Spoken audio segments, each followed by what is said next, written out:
Video start करने से पहले एक चीज शेयर करता हूँ कि ये वीडियो सिर्फ और सिर्फ इंटरटेनमेंट पर्पस के लिए बनाई गई है, इसलिए कोई भी इसको सीरियस ना ले।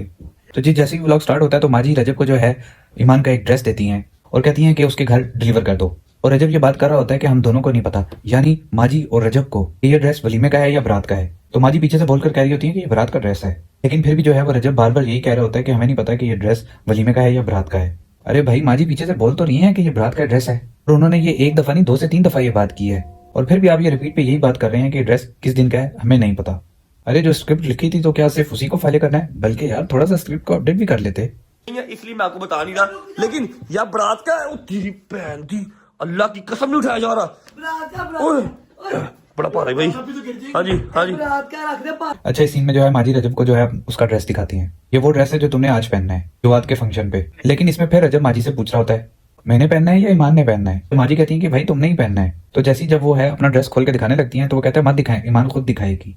भाई ड्रेस तुम्हारा है तो ईमान कैसे दिखाएगी, पहले बात को कंफर्म कर लो कि वो कह क्या रही है। लेकिन उन्होंने वीडियो के शुरू में बताया भी है कि ये तुम्हारा ड्रेस है और इसीलिए जो है वो तुम्हें खोल के दिखाने वाली थी, लेकिन भाई को सिर्फ अपनी पड़ी हुई होती है। मैंने क्या उसने तो दिखाओ ना वो खुद दिखाएगी। क्या कर रहे हो आप? ये मेरा है। अच्छा इस सीन में जो है माजी रजब को ईमान के कपड़े दिखा रही होती हैं, तो रजब इसमें कहते हैं कि क्या मैंने सिर्फ ईमान की तरफ ही कपड़े देने जाना है। तो उस पे जो है माजी बोलती है जी हाँ तुमने जो है वो आज ये कपड़े ईमान के घर देने जाने हैं। इसमें जो है वो पहले रजब इस तरह से शो करता है कि उसको तो ईमान के घर अब जाने का कोई इरादा नहीं था, और वो सिर्फ और सिर्फ माजी के कहने के लिए जो है वो ईमान के घर डिलीवर करने जा रहे कपड़े। अगली सीन में जो है वो बात कर रहा होता है कि मैं गाड़ी में बैठ के बताता हूँ कि ईमान के घर जाने का सारा क्या सीन है और हमने जो है ईमान के घर क्यों जाना है। बाद में जब ये गाड़ी में जाके बैठते हैं तो बताते हैं कि इसने ईमान को पिक करके सैलून छोड़ना है और ये सिर्फ और सिर्फ प्री प्लान था। तो भाई इस तरह से रिएक्ट करने की क्या जरूरत थी, जैसे कि आपको पता ही नहीं कि आपने ईमान के घर जाना है। जाना अभी चलो दो गड्डी खा जल्दी कर। अच्छा जी सारा सीन जो भी सीन है सारा सीन मैं आपको गाड़ी में बैठ के बताता हूँ। ईमान की तरफ जाना है, क्यों जाना है, सारे दोस्तों को पिक करना। अच्छे सीन में जो है वो रजब बोलता है कि आज का जो सीन है जो कि जवाद ने और गजल ने अरेंज किया है फुल टाइम सस्पेंस है और मुझे इसके बारे में बिल्कुल भी नहीं पता, और वो भी उन्होंने लास्ट वीडियो में हमें दावत दी थी इस इवेंट की। भाई मेरा क्वेश्चन ये है कि अगर लास्ट मोमेंट पे आपको ये दावत दी थी, ये पूरा एक सरप्राइज इवेंट है, तो आपके और ईमान के जो ड्रेसेस हैं वो इतनी जल्दी कैसे आ सकते हैं? आपने जो है वो सब कुछ पहले से ही ट्राई करके रखा हुआ था। लास्ट मोमेंट में जो है वो जवाद और गजल दावत देंगे और मैं जो है वो फौरन कपड़े तैयार कर लूंगा।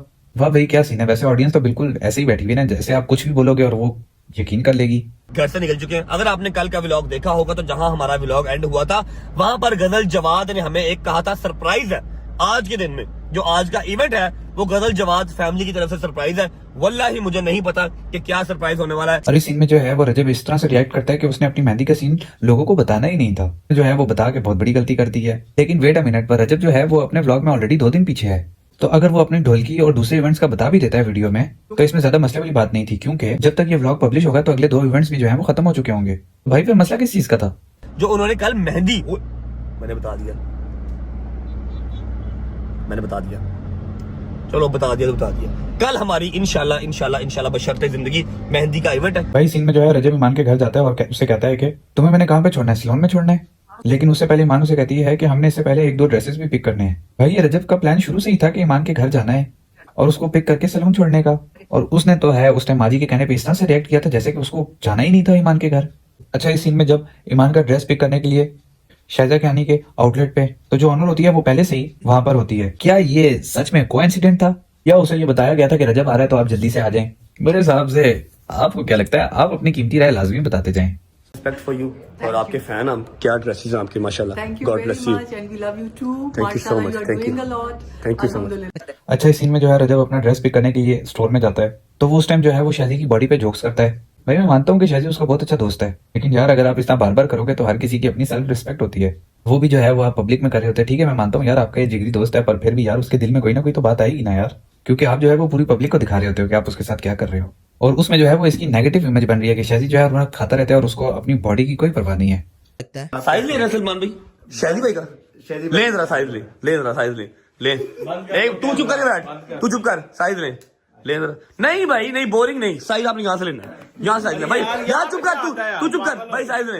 आप हिप साइज लेते हैं ना? पहले डायरेक्ट यहाँ से ले। हाँ जैसे रजब अपना ड्रेस पहनता है और उसमें जो है वो बता रहा होता है कि प्रेजेंटिंग यू टुडे व्लॉग, ये आप गलत चीज बोल गए कि टुडे ड्रेस बोलना चाहिए था, और आपका एडिटर जो है वो चीज ये कट करना भूल गया। Presenting you today's vlog, but अभी कंप्लीट नहीं हुआ। आ गई भाई बटनी, आ गई। हाँ जी अच्छे सीन में जो है वो रजब डकी को कहता है यार तू टाइम देख ले, एग्जैक्ट 12 बजे आए हो, लेकिन भाई घड़ी में जो है वो ऑलमोस्ट टाइम 1 बज रहा है। अरे भाई ये कौन से 12 हैं भाई, आपको 12 और 1 में बिल्कुल फर्क नहीं पता। बजे आ जा। मैंने कहा चलो ठीक है मैं 8 बजे आ जाऊंगा। अब देख लो टाइम अब कितने जब बजे उसने आया, मजाक में ये बोला टाइम कि देख 12 लो, बजे आ जाओ। ये एग्जैक्ट 12 बजे आया। अच्छा इस सीन में रजब डकी को कहता है अच्छा तुम खाने पीने से फ्री हो गए हो तो स्टार्ट हो जाओ। इसके बाद क्वाली का सीन है, कुछ शुगल मेला लगाते हैं फिर। लेकिन उसके बिल्कुल अगले ही सीन में जब रजब क्वाली वाले बंदों के पास जाता है तो पूछ रहा होता है आज फिर कोई सीन है। अरे भाई आप अभी डकी को कहकर आ रहे हो कि आज क्वाली है, और क्वाली वाले ही बंदों से जो है वो जाके पूछ रहे होते हो कि आज कोई और सीन है। वाह यार क्या स्क्रिप्ट लिखते हो भाई, तुझे खुद कुछ याद क्यों नहीं रहता। अच्छा जी कवाली का भी सीन है, वो देखो। अच्छा इस सीन में रजब इन दोनों से पूछता है कि हाँ भाई थक तो नहीं गए। अरे आगे से रिप्लाई करते हैं नहीं भाई हम नहीं थकते। अरे भाई जब इतना सारा पैसा नजर आ रहा हो तो कौन थकता है। हाँ अगर इनको 1 रुपया भी ना मिलता तो तब इनकी हालत टाइट हुई होती। अच्छा इस सीन में जो है वो रजब शादी को बोलता है वो देख ईमान फुल कंफ्यूज हो गई है, इतना सारा पैसा आ कहाँ से रहा है और ये सब कुछ क्या हो रहा है। वो तो बिल्कुल भी कंफ्यूज नहीं लग रही, लेकिन आपने उसको पूछ के जरूर कंफ्यूज करती है। वो आपके पूछने से पहले बिल्कुल मुस्कुरा रही थी और जैसे ही आपने पूछा तो वो खुद बेचारी कंफ्यूज हो गई, क्योंकि ये सीन स्क्रिप्ट में था नहीं ना। इस सीन में जो है वो रजब माजी से पूछता है कि मेरी 200 वाली कापियां गायब हैं और वो कापियां कहाँ हैं, तो माजी जो है वो डोगर की तरफ इशारा कर देती हैं कि इसने ली हैं। लेकिन ये पूरा का पूरा सीन ही स्क्रिप्टेड है, क्योंकि रजब ने जो है माजी से पूछने से पहले ही जो है वो डोगर को पकड़ा हुआ था। और उस टाइम जब माजी बोलती है कि यार इसने ली हैं तो रजब उसको जो है वो जोर जोर से खींचने लग जाता है। ये अगर आपको पहले पता ही नहीं था कि डोगर ने पैसे लिए तो फिर आपने उसे पहले क्यों उसे पकड़ लिया था। अच्छे सीन में जो है वो रजब डोगर को अपने पास बुलाकर एक बात करता है, तो उस टाइम जो है वो डोगर के हाथ में 50-50 वाली कॉपियां होती हैं। इसके बिल्कुल अगली सीन में जब रजब अपनी बात खत्म कर चुका होता है तो डोगर के हाथ में जो है वो 100 वाली कॉपियां होती हैं। वाह यार क्या बात है। वैसे ये सीन सही है कि पहले 50-50 वाली कॉपी और बात होने के बाद साथ ही खत्म 100 वाली कॉपियां। अच्छा इस सीन में ईमान और गजल वगैरह जब शूट करवा रही होती हैं तो रजब कहता है कि कैमरामैन ने मुझे भी कहा था कि आप भी जो है वो शूट करवा लें, लेकिन उसने बोला कि मैंने जो शूट करवाना था वो मैं करवा चुका हूँ, मेरी बस हो चुकी है। लेकिन इस सीन में जो है वो रजब कह रहा होता है मुझे 15 से 20 मिनट लगेंगे, कैमरामैन को भी देने होंगे ताकि वो जो है हमारा शूट कर सके। भाई अभी थोड़ी देर पहले आप बोल रहे हो कि मेरी बस हो गई है और अभी फौरन से जो है वो आप कह रहे हो कि 15 से 20 मिनट जो है वो मुझे ये कैमरामैन को भी देने होंगे ताकि वो शूट कर सके आपका। ठीक है, और अभी 15-20 मिनट मुझे इसको देने पड़ेंगे ताकि ये शूट कर सके, जिसके लिए आपकी भाभी सारा तैयार हुई है। अच्छा ये जो चीज जो मैं बताने लगा हूँ ये मिस्टेक तो नहीं है, पर ये लिटिल क्यूरियस है। पूरे व्लॉग में जो है वो ईमान की फैमिली में से एक बंदा भी नजर नहीं आया, ना उसका भाई नजर आया ना उसकी मामा नजर आई, और इस पूरे व्लॉग में जो है ईमान के साथ आके भी उसकी फैमिली कोई भी नहीं बैठी। शायद एक सीन में जो है वो ईमान की मामा नजर आई है पर उसके बाद वो भी नजर नहीं आई, और इस पूरे व्लॉग में ना उसका भाई भी नजर आया है। तो आप सारे सीन के बारे में क्या सोचते हैं तो कमेंट करके लाजमी बताइएगा। तो चलिए दोस्तों आज के लिए इतना ही, मिलेंगे नेक्स्ट वीडियो में, तब तक जो है अपना ख्याल रखिए और इस चैनल को सब्सक्राइब कर दीजिए। अल्लाह हाफिज।